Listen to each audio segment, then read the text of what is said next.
Պարոն Պապյան, նախ շնորհակալություն եմ հայտնում հագիշտ, բայց բովանդակալից զեկուցման համար։ Ես իհարկե ուղիղ իմաստով ԵԱՏՄ-ի հետ կապ չունի իմ հարցը, բայց անուղղակի եւ ընդհանրապես ոլորտի հետ կապված առիթից օգտվելով ուզում եմ հարցնել ավելի ճիշտ նկարագրել իրավիճակ, որը իմ վստահ համոզմամբ մեր ներգնա տուրիզմի համար շատ վնասակար է, մասնավորապես Հայաստանի Հանրապետությունում արգելված են մկեցված ապակիներով մեքենաների վարումը,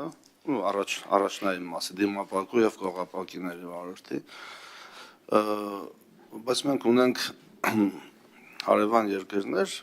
որոնց քաղաքացիները մեքենաներով մուտք են գործում Հայաստան եւ ընդ որում օրինակ Վրաստանի համար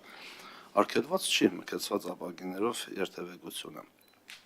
Հետևաբար ինչ է ստացվում, մենք մեծ աշխատանք են կատարում, հիրավի մեծ, ես գոնե գիտեմ այդ աշխատանքը, որպեսզի ճանաչելի դարձնենք մեր երկիրը Վրաստանի համար եւ զբոսաշրջիկներ ներգրավենք դեպի Հայաստան,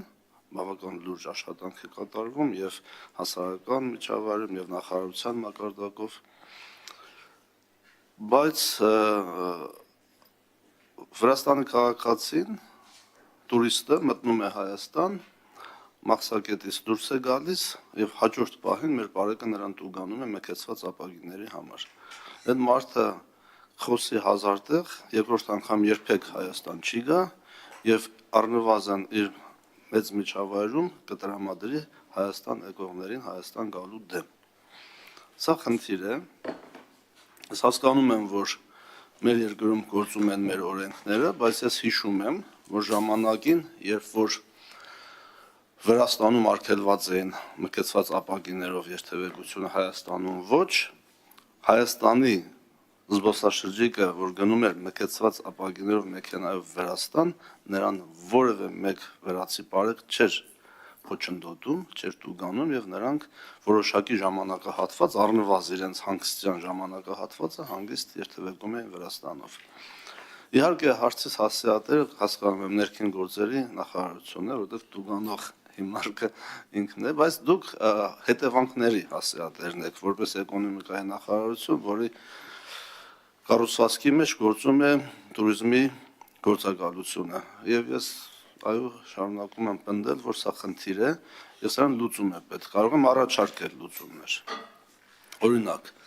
նման դեպքերում, երբ որ օտարերկրյա քաղաքացին օտարերկրյա պետհամարանիշով մեքենայով մուտք է գործում մկեցված ապակիներով, նրանց հնարավորություն տանք ինչ-որ ժամկետ, 1 շաբաթ, 2 շաբաթ, չգիտեմ, որ իրավունք ունենա ժամկետում Հայաստանում գտնվելու։ Կամ ես հարցով ես մի ժամանակ ներողություն, դեռ խնդիրը շատ դեռ բարձ խնդիր է, որովհետև մեր բարեկամները, մեր ջավախքի հայերը նույնպես գալիս են ամիսներով մնում են այդ մեքենայով, ուրեմն թող սահմանին ժամկետներ հստակ սահմանեն, որ եթե մարդը մնում է 5 օրից ավել, 5 օրից ավելի դեպքում տուգանեն, բայց առաջի 3 օրը կամ 5 օրը եթե մարդը եկել է մի ինչ-որ այլ միջոցառման, վրացերեն է խոսում, գերմաներեն չի խոսում, այդ դեպքում խնդիր։ Ավելին, կարող եք 2 շաբաթ ժամանակ տրամադրել, չգիտեմ, սա արդեն մասնագիտական քննարկում։ Պարոն Թորոսյան, մի ճշտող հարց կներեք։ Դուք նկատի ունեք, որ վրացական մեքենան անխոչնդոտ անցնում է սահմանը եւ իրեն տեղյակ չեն պահում, որ նման խնդիր կա եւ հետո եւ տուգանում են, անակնկալի են գալիս։ Ես կիսում եմ այդ մտահոգությունը, երևի տուրիստական իմաստով դա Բայց 3 օր, 5 օր, բայց ոչ թե 4 ամիս մարդը ստեղ մնա։ Իհարկե։ Հիմա պարոն Թորոսյան, երևի թե դուք նման դեպքերի երևի թե առնչվել եք եւ Ոչ միայն առնչվել եմ, ամեն օր ես հեռախոսազանգեր եմ ստանում, ամեն օր բողոք կա այդ թեմայով եւ սա ուղղակի խնդիր է։ Պարոն Հակոբյան, ես ուզում եմ մի հատ էլ հասկանանք, եթե խոսքը գնալու է նրա մասին, որ մարդիկ ովքեր որ հաճախ գնում գալիս են մեր հայրենակի, մեր եղբայրները ջավախքի, չի պետք է տարբերություն չունի, եթե տուրիստ է 3 օրով եկել է, իհարկե դա նկատի ունի պարոն Թորոսյան։ Եթե տուրիստի մասին է խոսքը, իհարկե մենք լուծում կգտնենք, բայց եթե մարդը ուղղակի մեքենան գրանցված է Վրաստանի Հանրապետությունում գալիս է Հայաստանում այդ մեքենայով։ Դրանք տարբերակվում են, պարոն Սուքեսյան։ Պետք է տարբերակի։ Դրանք տարբերակվում են, այո, տարբերակվում են, ինչպես են տարբերակվում։ Նախ այստեղ կա նաև երկհաղաքացիության ինստիտուտ, ովքեր երկհաղաքացի են, ես նրանց մասին չեմ ասում։ Ամ ովքեր երկհաղաքացի են, բայց մշտապես Վրաստանում են բնակվում, դա հանգիստ, պատրոլը հանգիստ իմանում է, մի հատ կոճակով ճշտում է գործ քաղաքացիությունը, այո։ Եվ այստեղ ովքեր որ մշտապես բնակվում են Վրաստանում, բայց երկհաղաքացի են, նրանց էլ է վերաբերվում։ Իսկ ովքեր մշտապես բնակվում են Հայաստանում, իրանք այսպես դեմ ես արդեն ապակիները մաքրել են։ Այստեղ մենք որևէ խնդիր չունենք, եթե այո։ Շատ լավ, պարոն Պապյան։ Ես խնդիրը փոխանցում եմ ձեզ, դուք կարող եք նաև խնդրին հիմա կամ կարծիք հայտնել կամ չհայտնել, որովհետև դուք պետք է դա քննարկեք ներքին գործերի նախարարության հետ, բայց ես պատեհ առիթով ՆԳ նախարարի կամ ներկայացուցիչներին այս հարցը կբարձրացնեմ։ Շնորհակալ եմ։ Շնորհակալություն պարոն Թորոսյան հարցի համար։ Ինքը հարցը շատ հետաքրքիր է, նախ նշեմ, որովհետև երկու կողմ ունի։ Կողմ մեկը զբոսաշրջության տեսանկյունից համաձայն եմ, որ որոշակիորեն խնդրահարույց է, կողմ երկուսը նաև որ ակնհայտ է Հայաստանի Հանրապետությունում պետք է Հայաստանի Հանրապետության օրենքները գործեն։ Այստեղ կարծում եմ հետևյալ լուծման կարիքը կա, այո, այստեղ կարծում եմ օրենսդրական կարգավորման հարց կա, այսինքն եթե մենք որոշում ենք, որ օրինակ տրանզիտի դեպքում չի աշխատելու կամ զբոսաշրջության դեպքում չի աշխատելու, կարող է որոշակի օրենսդրական կարգավորումներ լինել, որը բնականաբար ազգային ժողովի բացարձակ լիազորության իրավասության դաշտում է։ Ես կարծում եմ պարոն Պապյանը իր գոլեգային այո, փոխանցի։ Շատ լավ, հեսա ձեզ խոսք կտամ կասեք անպայման։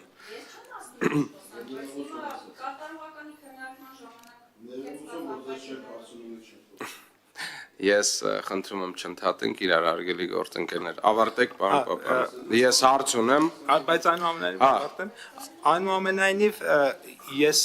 ինչպես նշվեց ներքին գործերի նախարարության գործընկերների հետ կքննարկենք այս հարցը, որտեղ հետևանքների հասցեատիրոջ մասով ամբողջովին համաձայն եմ, ոչ միայն զբոսաշրջություն, այլ նաև գործարար միջավայրի բարելավումը դա մեր այսպես ասած գործառույթն է, այս կոնտեքստում էլ է կարևոր, բայց քաղաքականության հարց է եւ ըստ էության առաջին հերթին կառավարության ճիշտ է նշում եւ նաեւ օրենսդիրի որոշման տիրույթում հարց է։ Ամեն դեպքում կքննարկենք, բայց չեմ կարող նաեւ չնշել, որ գործող կարգավորումներով Հայաստանի Հանրապետությունը պետք է մեր օրենքները գործեն, այլ հարց է, որ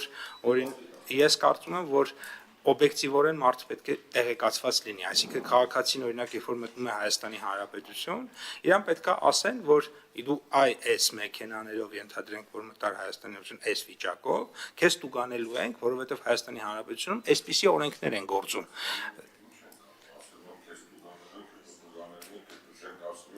Մարդու ամեն դեպքում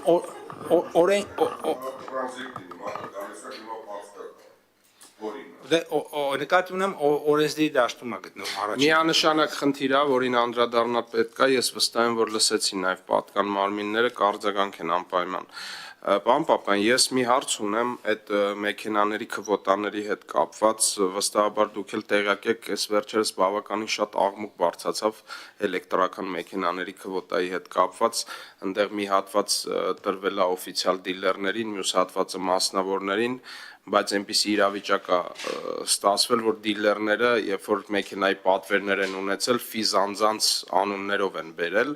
այսինքն դիլերը ոչ թե օֆիցիալ ներկրում արել, այլ ֆիզանձը, որ դիլերի մեքենայի պատվեր է տվել, հետո այդ մեքենան ձևակերպել են ֆիզանձի անունով եւ հետեւաբար դիլերների քվոտան չի պակասել դրանից եւ այսօր իրավիճակ ունենք, որ ֆիզանձերի քվոտան շատ արագ պակասել է, բայց օֆիցիալ ներկրողների քվոտան չի ավարտվել դեռ եւ տարբեր ավտոներկրողներ, նաև ֆիզիկական անձիկ այս խնդիրը բարձրացրել են, Ես նաև ազգային ժողովում այս հարցով խոսակ ելույթներ է եղել։ Ես խնդրում եմ, եթե ինֆորմացիա ունեք այս թեմայով, պատասխանեք ինչ վիճակում ենք մենք գտնվում եւ ինչ քայլեր են ձեռնարկվում են թե չէ, որ այն քվոտան, որ դիլերները օֆիցիալ պետք է օգտագործեին օրինական իրենց սահմանված ներկրեին, փաստորեն ֆիզանձերի անունով են ներկրել։ Շնորհակալություն պարոն Հակոբյան, իրականում այդքան էլ այդպիսի դեպքեր տենց եթե կանել հազվադեպ են ու եթե հիմա մենք ուսումնասիրում ենք, եթե այդպիսի դեպքեր լինենք, այդ ընկերություններին մենք կզրկենք լիցենզիաներից։ Հիմա ես մի քանի վիճակագրություն բերեմ։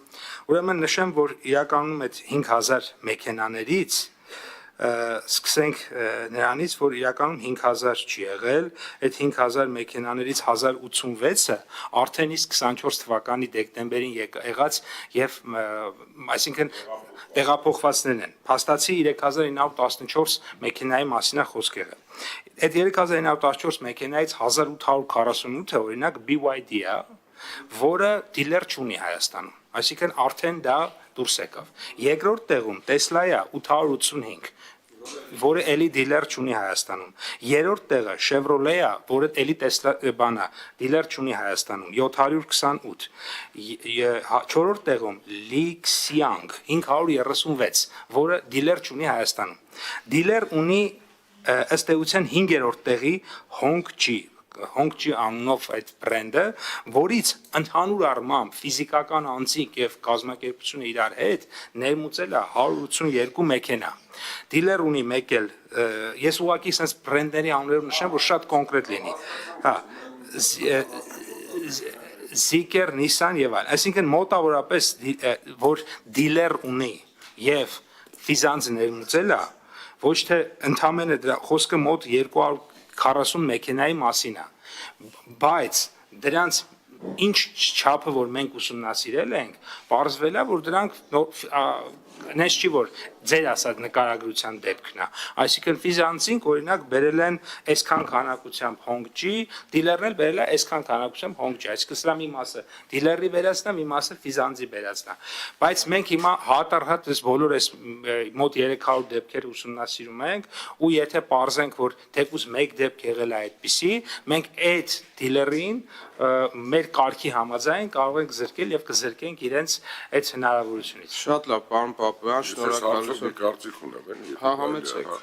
Պարոն Պապյան, ես ուզում եմ հասկանամ այդ մեքենաները, որ էլեկտրական են, ինչ սկզբունք եք դրել հիմքում։ Օրինակ, ես կուզենայի այլ սկզբունք դնենք, հաշվի առնելով, որ մեր բնապահպանական վիճակը քաղաքի լավ չի, ես կուզենայի, որ էլեկտրական մեքենաները ավելի շատ ծառայություն մատուցեն, քան ֆիզիկական անձերինը լիներ, որ ավելի շատ քշվեր այդ մեքենան ու մեր էկոլոգիան չփչանա դրա փոխարեն մյուսը չէ։ Ուզում ասեմ դուք էկոնոմիկայի նախարարություն եք, մենակ դες բերել տանելով չի, բայց դրա շարունակությունը տրամաբանական, որ մեզ պետք է օգուտ տա։ Խնդրում եմ այդ հարցը ձեր մոտ նշեք, որ մյուս անգամ մեր լուծումը այն լինի, որ մենք օգնենք, աջակցենք, թեկուզ մի գումար տանք, որ այդ ծառայություն մատուցող կառույցները այդ մեքենան բերում։ Մարդը բերում է սեփականատերը կարող է շաբաթվա մեջ 3 օր չի վարում այդ մեքենան, չի օգտագործում։ Մենք ինչ ենք ուզում անենք դեռ այս սկզբում։ Մինչև կշատանան ավելի լավ լինի։ Շնորհակալություն։ Այն կողմից կարծիք որպես Պարոն, այդ հարցն ենք ուսումնասիրել։ Իրականում այո, տարբերություն չենք դրել, բայց այնպես է ստացվել, որ այս անհատներով բերվածների մի զգալի մասը հենց այսպես ասած բերվել են տարբեր հիմնականում հենց այդպիսի նպատակներ, օրինակ տաքսի ծառայությունների համար են բերվել եւ այլն եւ այդպես վիճակագրություն հանեք, հասկանանք, որտեղ չի կարա լինի։ Դուք տալիս եք արտոնություն, բյուջե չի գալի այդ գումարը, բայց դուք տալիս եք, որ հետո ինչ լինի դա։ Նշանակում է ֆինանսների նախարարը թող ասի, եթե դուք դրանից գումար չեք վերցրել, նշանակում է դուք արտոնություն եք տվել։ Այդ գումարը պետք է գար բյուջե, ճիշտ է։ Ասել եք չենք ուզում, բա որ չեք ուզում ինչ է դառնալու դա։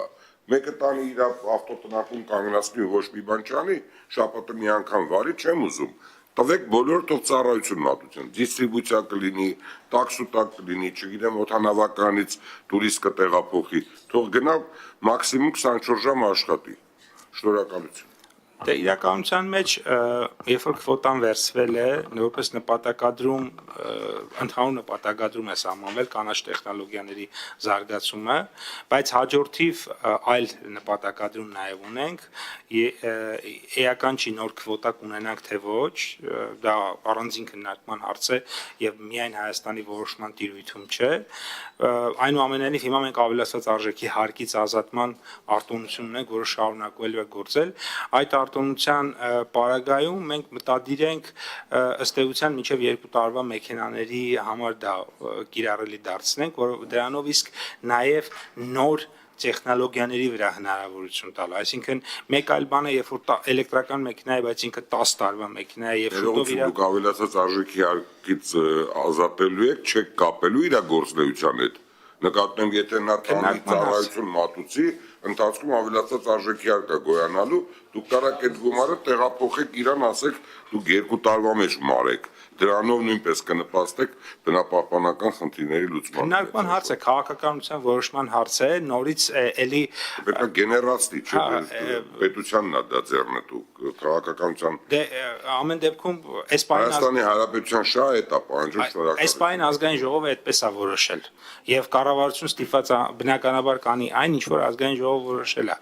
Ազգային ժողովի տիրույթում է այս բան ու իսկ ինչ վերաբերում է 2 տարվա սահմանափակումը, դա արդեն նորից ակտիվ մենք քննարկումների մեջ ենք։ Հիմա ֆինանսների նախարարը խոսք է ուզում, երևի թեման այնքան է, որ շատ պետք է տրամադրել։ Կարճ ուղղակի ռեպլիկ անեմ սրա հետ կապված, որ մենք նաև պետք է լավ հասկանանք, թե ինչն ենք անվանում էլեկտրական մեքենա, որովհետև օրինակ պարոն Պապույանի կողմից նշված մեքենաների մի մասը ունեն նաև բենզինով են աշխատում եւ հետեւաբար, այսինքն կա ամբողջական էլեկտրական եւ կա բենզինով եւ էլեկտրական հիմա ըստ էության պետքա այդ ձեր առաջարկած քննարկումների համատեքստում կարծում եմ, որ այդ հարցն էլ պետքա քննարկման առարկա դառնա, թեև ձեզ ասեմ, որ ՏՀՏ կոդերով այդ երկու տեսակի մեքենաներն էլ նույն կոդի տակ են գնում, դա է պատճառը։ Այսինքն սա Հայաստանի կողմից չի դասակարգվում այսպես։ Հարգելի գործընկերներ, նախ պետք է արձանագրել, որ երբ որ այս քվոտան սահմանվում էր տարիներ առաջ, ոչ ոք չէր կարող սպասել, որ սենց աժոտաժ կլինի այս թեմայով, դրա համար է այս հարցը տարածվում, բայց պարոն Պապյան, շատ կարևոր ինֆորմացիա տվեցիք եւ ես կխնդրեմ նաեւ, որ մեր լրագրողները սա տարածեն, որովհետեւ այսպես ասած մեքենայի վաճառքով զբաղվող Հայաստանի Հանրապետության քաղաքացիների մոտ հենց այն կարծիքն է, ինչը որ ես փոխանցեցի, օրինակ մասնավոր բազմաթիվ զրույցներ ա եղել, դիմել են, ասել են սենց անօրինականություն ա կատարվում եւ այլն, եւ ոչ միայն ինձ, նաեւ այլ падգամավորների։ Փաստորեն ուսումնասիրությունը ցույց է տալիս, որ դա այդքան էլ այդպես չի եւ այդ ինֆորմացիան պետքա տարածվի, որ մեր մեքենան ներկրողները իմանան, որ այն, որ իրենք ասում էին դիլերները ֆիզիկական անձանց անուններով են բերում դրա համար մեր քվոտան սպառվել է, դա այդպես չի ընդհանուր առմամբ։ Իհարկե ուսումնասիրության վերջում դուք ավելի փաստարկված կներկայացնեք։ Շատ լավ, ես էլի հարց ունեմ, բայց եթե դուք հարցեր ունեք, Տիկին Խամյանն է ձեր բարձրացրել, խոսքը տանք Տիկին Խամյան։ Շնորհակալ եմ, պարոն Պապյան, դուք գիտեք, որ ազգային ժողովում մենք քննարկել ենք եւ առաջին ընթերցմամբ ընդունվել է ԵԱՏՄ-ի անդամակցության գործընթացի մեկնարկի մասին օրենքի նախագիծը, քանի որ դուք ոչ միայն Եվրամիության ներողություն եմ խնդրում։ Դե մկեցված ապագիներից հետո դժվար է վերադառնալ նիստի բովանդակությանը։ Դե դժվարությամբ, բայց վերադարձանք հուսանք։ Պարոն Պապյան, դուք ոչ միայն էկոնոմիկայի նախարարն եք, դուք նաև իշխող ուժի վարչության փոխնախագահն եք, այդ կոնտեքստում նաև հարցս քաղաքական է։ Տեսեք, մենք այդ ամբողջ քննարկումների ընթացքում մարդիկ, ովքեր բերել էին այդ նախաձեռնությունը եւ մեր դատին էին ներկայացնում, այդպես էլ որևէ հաշվարկ, որևէ հիմնավորում, տեսական ծրագիր մեզ չկարողացան ներկայացնել։ Հիմա Հարցս հետևյալն է, բայց դրան զուգահեռ մենք մեր գործընկերներից այսպես դժգոհություններ լսեցինք, որ անհամատեղելի են երկու կառույցները միմյանց հետ եւ ԵԱՏՄ-ից պետք է դուրս գանք, եթե շատ ուղիղ սկսում ենք անդամակցության գործընթացը Եվրամիության։ Պարոն Պապան, մենք պատրաստ ենք, կարող ենք ԵԱՏՄ-ն փոխել, փոխարինել Եվրամիության անդամակցության երազանքի հետ։ Թույլ տվեք այդպես ձևակերպել։ Շնորհակալ եմ եւ դուք ունեք որևէ հաշվարկ, մի ընդհատեք ինձ, պարոն Սուքիասյան։ Եվ դուք ունեք որևէ հաշվարկ, այնա նշանակում, որ այն ինչ որ քննարկվեց ազգային ժողովում, դա դեռ մեզ չէր տանում Եվրամիություն։ Դուք բա ինչ էինք քննարկում։ Լավ, Տիկին Խաման ավարտեք ձեր հարցը։ ԵԱՏՄ-ն արդեն կայացած կառույց, մեծ շուկա, դուք հպարտանում եք թվերով, ամեն տարի հպարտանում եք։ Պատրաստ ենք փոխանակել ԵԱՏՄ-ն Եվրամիության երազանքի հետ։ Այո, եթե ապակիներին կպատասխանենք, վստահաբար այս հարցին էլ պետք է պատասխանենք։ Իհարկե։ Եվ հաշվարկների մասով կան հաշվարկներ, այդ շուկա մենք ինչ կարող ենք արտահանել առհասարակ, մենք այդքան պոտենցիալ ունենք, չունենք, տնտեսական մասին էլ խնդրում եմ անդրադարձեք, նաև ուսումնասիրությունները։ Շատ լավ։ Նախ սկսեմ նրանից, որ այն փաստաթուղթը, որը ազգային ժողովում քննարկվեց, դուք դա ըստ էության անդամակցության մասին փաստաթուղթ չէր։ Ես այդպիսի այո, դա սա մեկ։ Երկրորդը ես Հայաստանի Հանրապետության կառավարության հայտարարել եմ մի անգամ, հիմա էլ եմ ասում, Հայաստանի Հանրապետության կառավարությունում չկա քննարկում, չկա այդպիսի օրակարգ ԵԱՏՄ-ից դուրս գալու վերաբերյալ։ Հետևաբար ես կարող եմ շարժվել այն օրակարգերով, որոնք որ կան։ Իսկ օրակարգը հետևյալն է,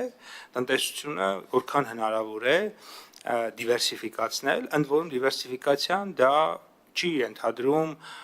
ընդդեմ ԵԱՏՄ-ի ինչ-որ բաներ։ Իսկ եթե մենք օրինակ որևէ մի ապրանք ներմուծում ենք մեկ այլ երկրից, որը ԵԱՏՄ անդամ չէ, բայց ԵԱՏՄ երկրներից էլ կարող ենք ներմուծել, դա նշանակում է, որ մեր առջև խնդիր է դրված այդ ապրանքը, եթե հնարավոր է ԵԱՏՄ այդ երկրից ներմուծել։ Եթե մենք որևէ ապրանք արտահանում ենք միայն ԵԱՏՄ երկիր, ապա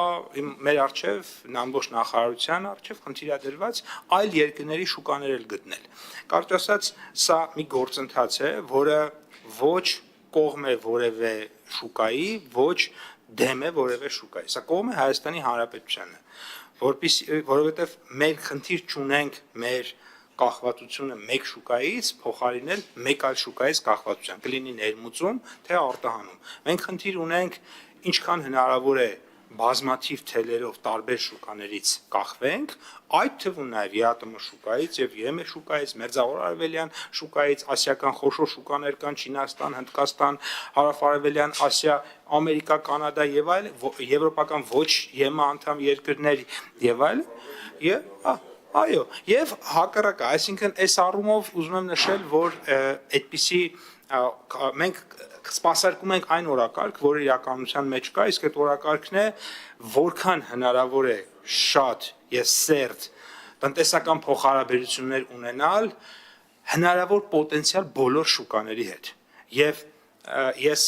առաջիկա օրերին այցելելու եմ Ռուսաստանի Դաշնություն, հանդիպելու եմ իմ երկու գոլեգաների հետ, ունեմ շատ բավականին լայն փոխադարձ հետաքրություն ներկայացնող օրակարգ հարցերի, որ պետք է քննարկենք, եւ այդ օրակարգը ենթադրում է մեր առևտրատնտեսական հարաբերությունների ել ավելի զարգացում։ Դրանից հետո Միացյալ Արաբական Էմիրություններ այցում եմ, որ ենթադրում է այդ երկրի հետ հարաբերությունների խորացում։ Դրանից հետո Ճապոնիայում պետք է մասնակցեմ Էքսպո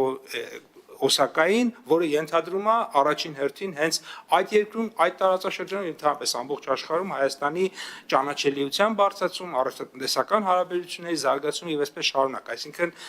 իրականության մեջ մեր օրակարգը մի փոքր այլ է եւ բոլոր երկրների հետ մենք կարծում ենք, որ պետք է զարգանան մեր հարաբերությունները եւ այո, Ռուսաստանի Դաշնության հետ մեր դրա շրջանառության ել ավելի պիտի մեծանա, ինչպես օրինակ պիտի մեծանա նպատակ որպես Միացյալ Նահանգների հետ, Եվրոպական միության հետ, Չինաստանի հետ, Հնդկաստանի հետ եւ այսպես շարունակ։ Ինչ վերաբերվում է պոտենցիալին, իհարկե պոտենցիալի հետ կապված հաշվարկներ իրականացնում ենք եւ ուզում եմ ես ձեզ մի կարևոր բան նշեմ, մեր գնահատականներով մենք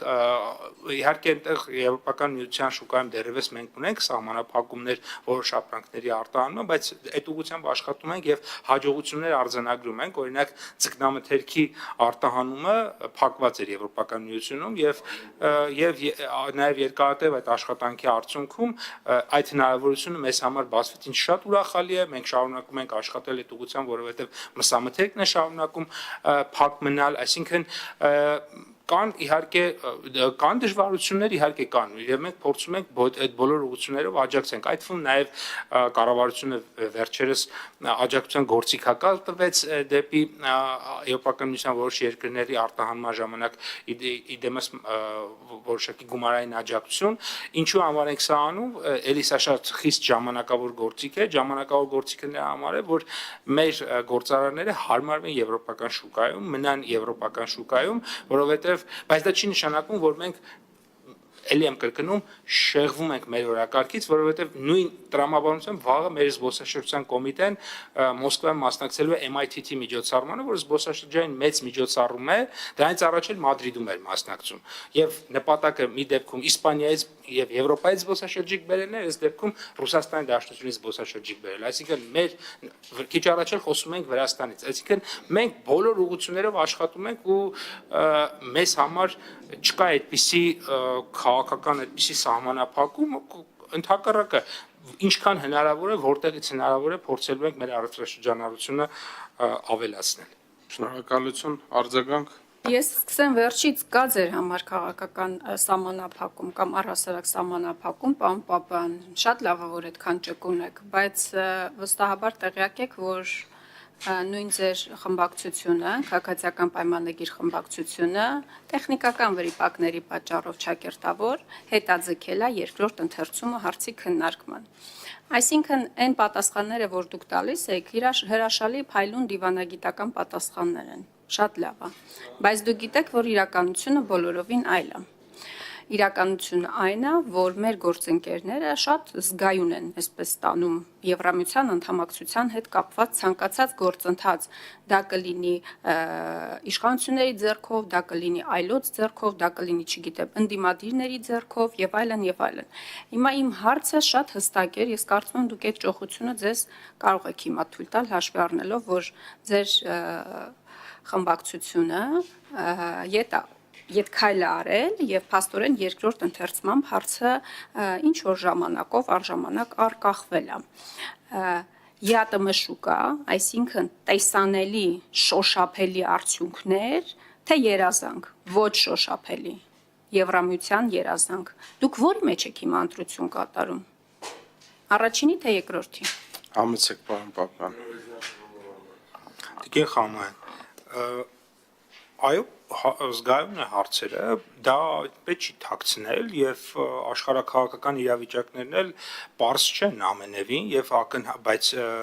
դրա համար մենք փորձում ենք մաքսիմալ այնպիսի քաղաքականություն վարենք, որպեսզի Հայաստանի տնտեսությունը կոնկրետ տնտեսական քաղաքականության մասով շարունակի մնալ կենսունակ եւ դիվերսիֆիկացիան հենց այդ կենսունակության մասին է, որովհետեւ ես կրկնում եմ, սա մի քիչ չգիտեմ ինչքանով է սա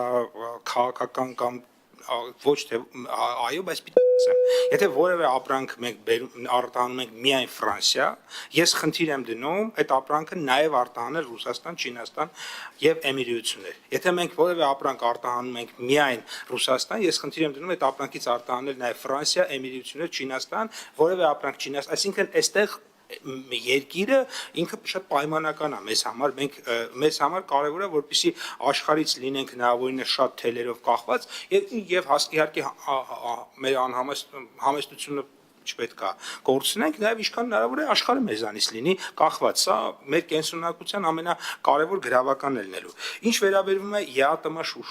շուկա շոշափելի, շուկա շոշափելի, երկու շուկաներն շատ շոշափելի են։ Եվ ԵԱՏՄ շուկան է իր ֆինանսական տնտեսական ծավալներով եւ ֆիզիկական ծավալներով Հայաստանի համար շատ մեծ ու կարևոր շուկա եւ Եվրոմիության շուկան։ Եվ այստեղ ես այդ տարբերությունը չի դնի, ավելին ԵԱՏՄ կա թյուր կարծիք, թե ԵԱՏՄ ստանդարտները ավելի ցածր ստանդարտներ են, քան Եվրոպական միության ստանդարտները։ Բացարձակապես այդպես չի։ ԵԱՏՄ-ում շատ բարձր ու շատ բարդ ստանդարտներ են դրված, եւ դա շատ նորմալ ու տրամաբանական է, եւ դա արվել է առաջին հերթին ԵԱՏՄ երկրների տնտեսությունների մրցունակությունը ապահովելու նպատակով։ Եվ ես այսօր ուզում եմ նաեւ ուրախությամբ նշեմ, որ մենք որոշակի ինչ-որ պատմական փուլեր ենք անցել։ Փուլ 1, երբ որ արտադրում էինք ցածր իհարկե բարձր եվրոպական ստանդարտներ նույնական երբեմն առանձին դեպքերում տեսնում ենք նույնիսկ ավելի խիստ ստանդարտներ է սահմանվում եւ հիմա մենք մի փուլ ենք անցել երբ որ զանգվածային արտադրություն համեմատաբար ցածր որակ ես կարծում եմ մտել ենք նաեւ մի փուլ որտեղ բարձր որակ ենք արտադրում բայց դեռ չեն կարողանում բարձր որակի շատ մեծ արտադրանք թողարկել, այսինքն մեր արտադրողականությունը դեռևս բավարար բարձր մակարդակի վրա չի, տեխնիկական հագեցվածությունը, մասնագիտական որակավորման պակաս ունենք, բայց օրինակ կառավարության լիզինգի աջակցության ծրագիրը այս առումով հսկայական փոփոխություն է մտցրել։ Ես բերեմ մի օրինակ, այնտեղ 3 տարբեր լիզինգի գործիք կա, մի գործիքով 370 միլիարդ է պորտֆելը, մի գործիքով 50 միլիարդ, մի գործիքով 20 միլիարդից ավել, արդեն մոտ 440-450 միլիարդ մոտավորապես պորտֆել ունենք եւ դա անընդհատ ավելանում է, կարող է մի շաբաթ հետո ասենք ավելի մի քանի միլիարդ ավել նշվի, այս սրա միջոցով մի քանի հազար տնտեսվարող ձեռք են բերել հազարավոր նոր մեքենա սարքավորումներ եւ սա տնտեսության վրա իր արդյունքը տվել է։ Ծաղիկ ասեք, որ դեռ 70-ում Ռուսաստանում վաճառում հոլանդականը 7% հայկական։ Իշքան է։ Իհարկե։ Ես ուրիշ բան էլ հիմա ասեմ, նույն Ռուսաստանի դաշտում ենք Նիդերլանդներից հետո երկրորդն ենք մասնաբաժնով ծաղիկը, բայց միայն դա չի, Հայաստանից ամեն օր արդեն համարյա ամեն օր Միացյալ Նահանգներն էլ ծաղիկ գնում ինքնաթիռով, այսինքն նույն ծաղիկ արտադրողները իրենք հասկանում են, որ ավելի շատ շահույթ պետք է ստանալ եւ նույն իրենց շուկաները պետք է մաքսիմալ դիվերսիֆիկացնել, դրա համար եւ եվրոպական շուկայի վրա են կենտրոնանում եւ ամերիկյան շուկայի եւ մյուս այլ շուկաների, բայց շարունակեմ միտքս Տիկին Խաման, միացրեք ձեր խոսափողը, ավարտեմ ու շարունակեք։ Լիզինգի օրինակով բերեմ, մի քանի տարի առաջ 6 ժամ մարդ հնա էր, էլի մեր մեկ շնչի արտադրողականությունը։ Հիմա արդեն համարյա 11-ի շրջակայքում ենք ու նպատակ ունենք 12 հասնենք 25-ի արդյունքներով փաստացի, այսինքն կրկնապատկենք 5 տարվա ընթացքում մեր արտադրողականությունը։ Դա արտադրողականության կրկնապատկելու համար փաստացի երկու կարևոր բան կա։ Առաջինը դա տեխնոլոգիան է, երկրորդը գիտելիքն է։ Հիմա մենք կենտրոնացած ենք եւ մարդկային կապիտալի զարգացման վրա, այսինքն մեր գիտելիքների վրա արտադրողականության եւ իհարկե տեխնոլոգիայի միջոցով արտադրողականության բարձրացման։ Իսկ ինչ վերաբերում է ձեր մեկնաբանությանը, այո, ցանկացած պարագայում էական չի, մենք բնականաբար որևէ արտաքին մակրո պայմանները իրանք հեշտացնում կամ դժվարացնում են քո որոշակի շուկա մտնելու կամ չմտնելու հնարավորությունները, բայց դա չի նշանակում, որ եթե մենք ինչ որ X տնտեսական միության անդամ ենք, պետք է մնանք պարփակված X տնտեսական միության մեջ կամ հակառակը նույն եվրոպական միության երկրների համար իրենց ամենամեծ շուկաները Միացյալ Նահանգները կամ Չինաստանն են շատ հաճախ, ոչ թե ԵՄ մյուս գործընկերները։ Հստակեցնենք, էլի, պարոն Պապյան, այսինքն մենք եվրոպական շուկայից օգտվելու համար պարտադիր չի, որ անդամակցության անհեռանկար, անիրատեսական գործընթաց սկսենք։ Ճիշտ եմ ձեզ հասկանում։ Եվրոպական միության շուկայից օգտվելու համար պետք է առաջին հերթին ունենալ բարձր որակի մրցունակ ապրանքներ։ Բայց պարտադիր չի ԵՄ անդամ երկիր դառնալ։ Եվրոպական միության շուկայից օգտվում են ամենաշատ օգտվող շուկաները Միացյալ Նահանգներն ու Չինաստանին, եւ Եվրոպական միության անդամ չեն։ Շնորհակալություն։